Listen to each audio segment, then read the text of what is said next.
Okay, the three basic types of community organizing are grassroots or door knocking, faith-based community organizing, and coalition building.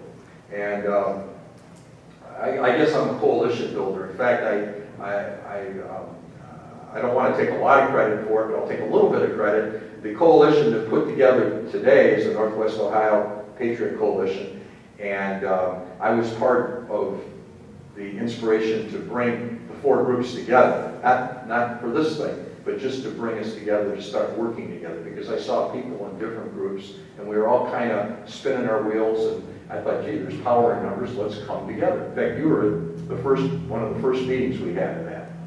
So, good to see you here, Bob. Okay, so far so good. I mean, you all feel like community organizers? Don't you feel better about that? The right-wing radicals all make fun of community organizations, but Sarah Palin made fun of them. But you know what? We all can be community organizers. It just kind of depends on what you're organizing and how you're going about it. I found back in 2004, I was involved locally in the second Bush election, and I went to a meeting that was actually chaired by Tom Noy, and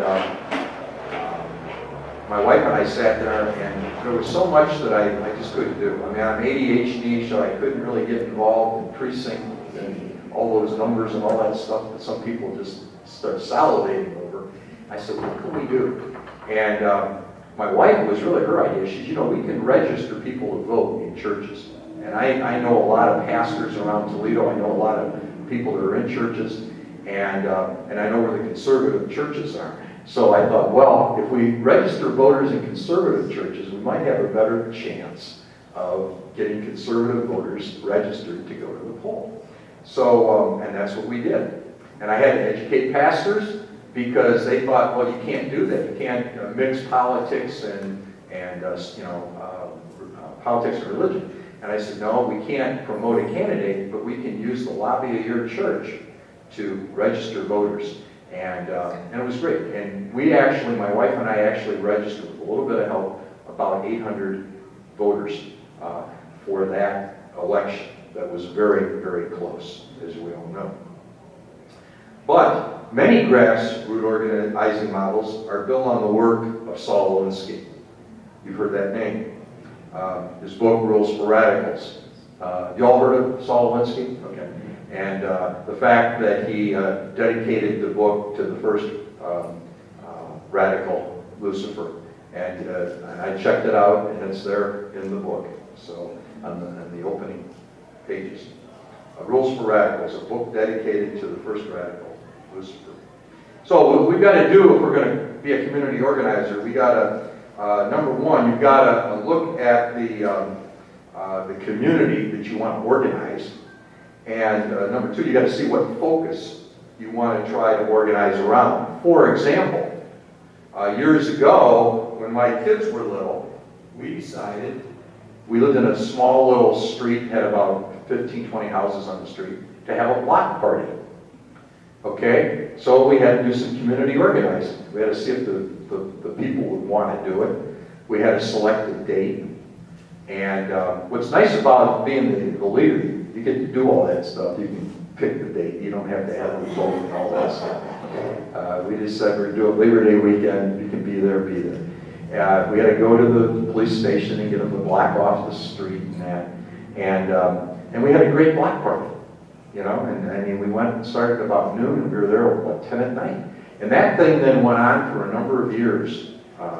We moved, but I know for a number of years after we moved, they would invite us back to the block party. So that's community organizing at a very small level. But what's it do? It builds a coalition of neighbors. And this was during the time that we had the blizzard of '78. And it was really neat because when that thing hit, all the neighbors came out that had snow blowers, and we were just trying to make a pathway so we could get to the grocery store, because that snow was as tall as the rooftop. So you have to size up your community of what you're going to organize, and you've got to know what your focus is. very important. Years ago, I guess it wasn't that long ago, a couple of years ago, I was trying to figure out what a conservative really was. I felt like I was one, but I really didn't know what it was. And so I went and got a book called The Conscience of a Conservative. And that really has helped frame my focus for why I'm here today, why I'm involved, why I send out a weekly email, all those reasons. I mean, I think, sleep, breathe this stuff now. Barry Goldwater wrote the book in back in the 60s, Conscience of a Conservative. And half of the book was dedicated to anti-communism. So it's a very thin book anyway. So I thought, well, I didn't think we'd have to worry about that. I probably got to go reread that part now. But this was a few years ago. But I wanted to find out what a true conservative was. Small government, low taxes, individual responsibility, personal freedom, strong national borders. Y'all for all that? It's pretty good, isn't it? And then the sixth one, which really, and this is why I went on the thing. Are there any libertarians in here? Okay, I know they have a table out there. I had to figure out why was I was trying to figure out what the difference was between a conservative and a libertarian. Because I started listening to Ron Paul, and I thought, I'm starting to agree with this guy on many of the issues. But he reminded me of Ross Perot a little bit, and that made me nervous. So I had to figure out what was going on. Well, the sixth issue that Goldwater talked about in his book was traditional values. Okay, and I said, man, I mean, Christmas, New Year's, apple pie, and Thanksgiving. I mean, that's me. And so I love traditional values. So that's what forms my focus for what I'm doing as I get involved. I want to talk just for a few minutes about the historical aspect of community organizing. One of the most effective community organizing movements, I think, was the civil rights movement in the 60s and late 50s and early 60s.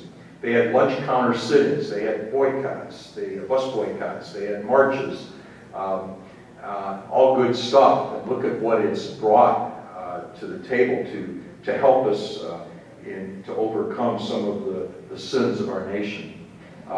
But I thought, I want to go back further than that. I want to go back to the formation of our country, the earliest of the community organizers.